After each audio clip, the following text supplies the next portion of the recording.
Welcome back, word nerds. Ready for another deep dive?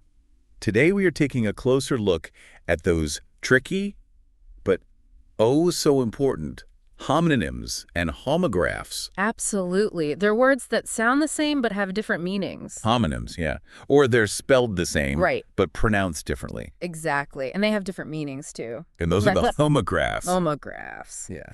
All right, so let's kick things off with homonyms. These are words that can really trip you up if you're not paying attention. Yeah, they really can. And they're actually more common than you might think.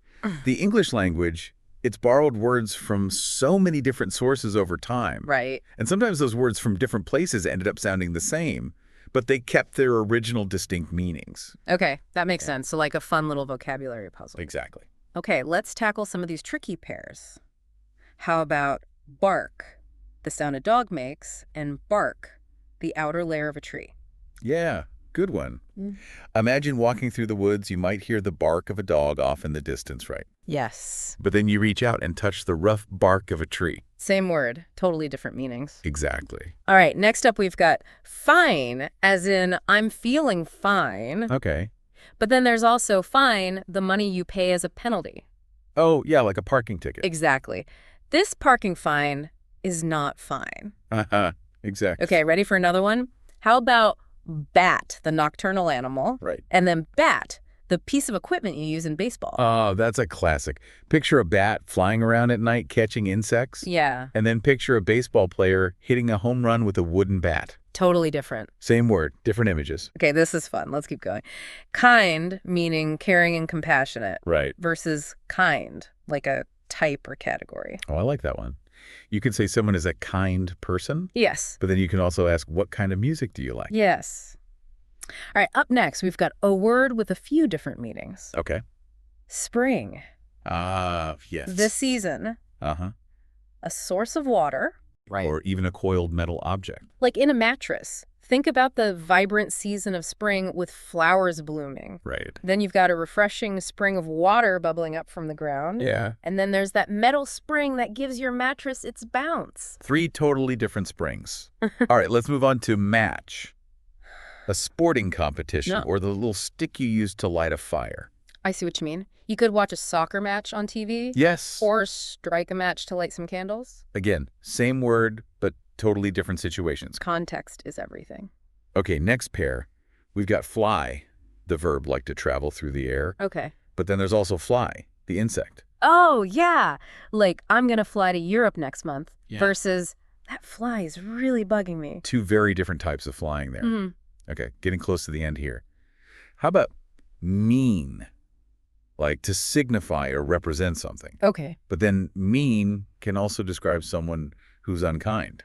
Yeah, so the word cat can mean a furry, four-legged animal. But a person can also be mean by saying hurtful things. Okay, 2 more to go. Sure. We've got stalk, the part of a plant, Right, but then the stalk can also mean to follow someone illegally. right. Very different vibes there. You've got the stalk of a flower holding up a beautiful balloon. Yeah. And then you've got the act of stalking someone, which is obviously illegal and scary. Okay, last one for this section. We have train, a mode of transportation, Yeah. and train, meaning to practice or learn. Nice. You could take a train to a different city, Mm-hmm. or you could train for a marathon by running every day. So many different ways to train. Exactly. So as we've seen, context is everything with homonyms. You really have to pay attention to the other words in the sentence to figure out which meaning is intended. Absolutely. And I think these examples really highlight how important it is to pay attention to the nuances of the English language. For sure. There are these little hidden meanings everywhere. All right, now let's shift gears and dive into the world of homographs.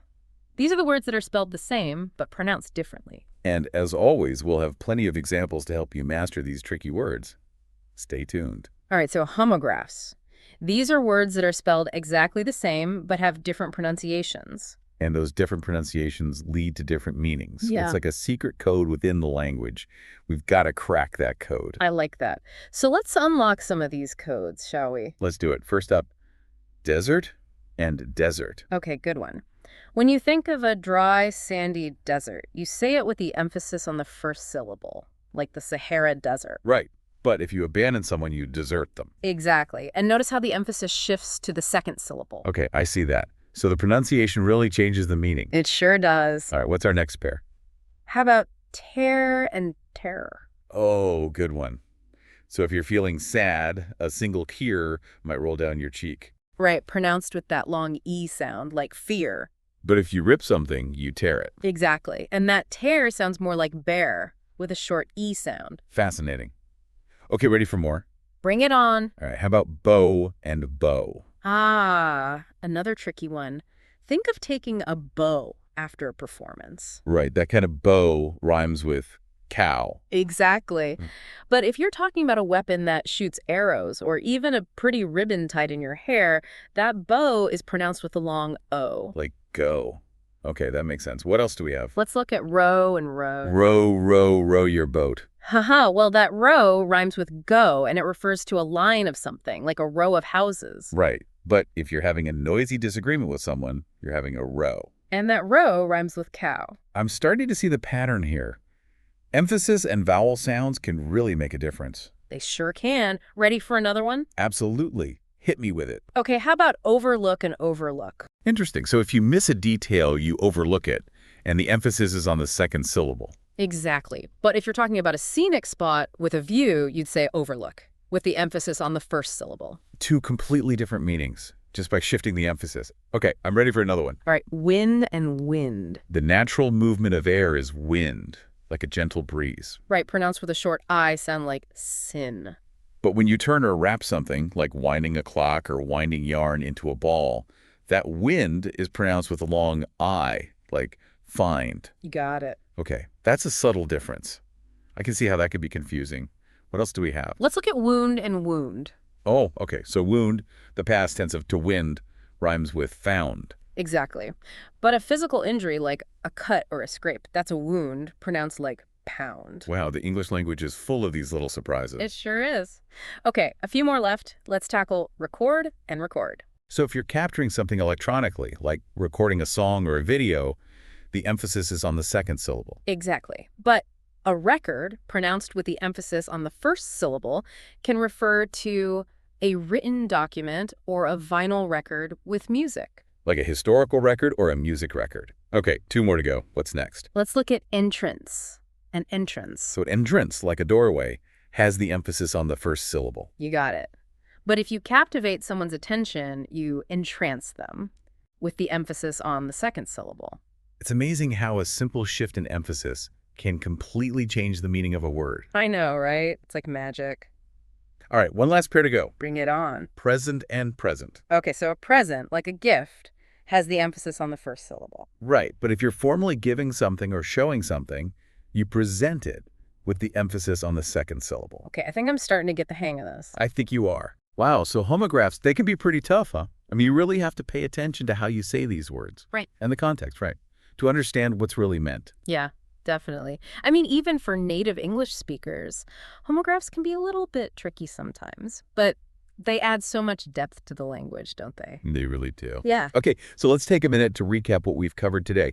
We've been deep diving into two super interesting categories of words: homonyms and homographs. Right. Homonyms, like those bark and bat examples we talked about, those sound the same but have totally different meanings. Yeah, it's like they're playing tricks on us. But once you start to recognize them, it becomes a little bit easier to navigate. Exactly. And then homographs, those are the ones that are spelled the same, like desert and tear, but they sound different and have different meanings. It all comes down to pronunciation and context. It's like having a secret decoder ring for the English language, figuring out all these subtle differences. And as we said earlier, English is constantly evolving. Yeah, always changing. So as you continue to learn and explore the language, I think you'll be amazed by just how many homonyms and homographs you encounter. They're everywhere. They really are. And don't be afraid to make mistakes. Oh, absolutely not. I mean, making mistakes is a natural part of learning anything new. Exactly. It's all part of the process. So embrace the challenge, have some fun with it. And most importantly, never stop learning. Couldn't have said it better myself. Well, that's a wrap for our deep dive into homonyms and homographs. Thanks for joining us. And remember, keep those ears open for these tricky words, and we'll catch you next time on The Deep Dive.